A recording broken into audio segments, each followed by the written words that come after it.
I'm very greened out today because I got green eyes and I got a green hat, kinda. And I got a green heart because I bleed green because the Jets suck, but I fucking love them. But anyways, there's a question that came up on YouTube today that was like, what was the most like traumatic or the most difficult thing to do with being a transgender person? Now, I took that question as somebody who has not transitioned. Now, I can't say I would never, but at this point in life, like, I have no interest in doing it, only because I feel very confident in who I am, and I like who I am. Is that like bad? However, I do 100% in my head. Like, I'm male between the ears, and it's like, even today I was actually with one of my coworkers, and we were having a couple drinks, and she had said something, and I had sided with like her cheating ex-boyfriend, and she was like, he was a misogynistic like cheating player. There's a difference between being a cheater and a difference between being a player, and like, you know, I thought I could really like get past that and see him for like the bad boy that he is, and that's what attracted me. And I was like, that's exactly right. Yeah, like, I get that. And she was just like appalled by like my reaction, because I was like, I get that, because I do get that. And that's why it's like a fine line between how I present myself, how I view myself, how others view me, and as somebody who considers themselves to have to be forced on the queer spectrum because I'm not actually transitioning. It's very just like a whole boatload of fuckery. But if I had to pick a moment or a time or a event that was the most like difficult thing about being a transgender person for me, who is not transitioning, who again I can pass as a fucking like straight up lesbian, like it's a blessing and a curse, and I get into that in other videos. But the most difficult thing for me, that I feel self-conscious about, that I feel insecure about, that I feel I'm impacting other people's lives about, is bathroom.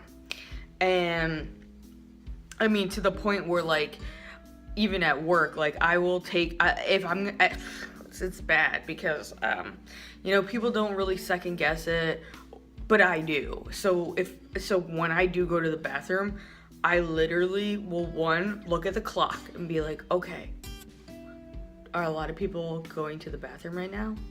Like, it's right before lunch. It's right after lunch. I will actually look at people's calendars on like our company calendar thing and be like, okay, this person's definitely not going to the bathroom right now because they're in a meeting. This person's not going to the bathroom right now because they're in a meeting. Okay, I could probably go to the bathroom right now, and it'll be probably be fine. Not because they would be offended because I'm in there. They would accept me being in there because I am not on hormones. I am not presenting as male most of the time. And it's like, it wouldn't be like a second guess for them. But for me, I don't like making people feel uncomfortable. And in my head, I'm like, whoa, I'm making people feel uncomfortable. So, you know, I go through all those things. And at the end of the day, like, I'm allowed to dress down. Like, I could wear what I'm wearing right now to work. And like, fuck, I gotta go to the bathroom. Oh, let me check calendars. Okay, I don't want to run into this person. But, and then I'll take my hat off. And I'll take my hoodie off, and I'll try to look as, I literally will try to look as lesbian as possible, just so I can fit into the female bathroom. And the alternative to that is to go into the male bathroom. And at my job, that's not an option for me, because I see the people that I work with, you know, and I don't want to create that type of shit, because I also don't present as male, so you're not gonna accept me as male. And it's a very like, there are no unisex bathrooms, but it's just something that bathrooms are like a huge deal. Like, I wish that bathrooms in general could just be just unisex in general. It'd just be like really a lot easier. And I never really noticed it until I just got the question of like, what is the hardest thing about being like you kind of thing? What is the hardest thing about being like a trans person? Or like in any part of the LGBTQ, etc. Like, what is the hardest part about being a part of that?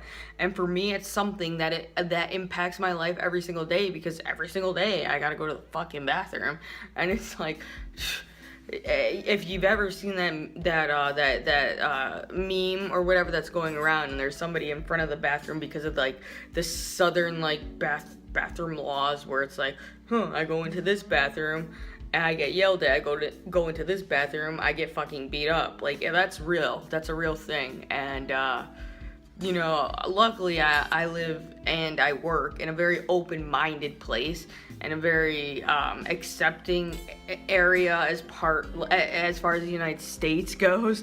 But it's still it's an insecurity. It's a battle. It's the fact that I feel like I have to check calendars to make sure that I don't run into certain people, because I just don't want to make them feel weird.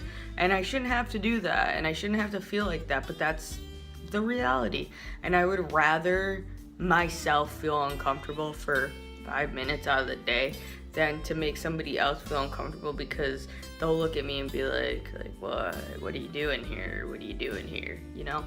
But that's my take on that question. And the hardest part for me, as somebody who identifies as the opposite, as not a cisgender person, and it's something that people take for granted, and it's hard, but you deal with it and you get around it. But I don't know. It was the question I had, and I'm answering it, and that's all I gotta say. It's green, green, green, green. Happy St. Patrick's Day.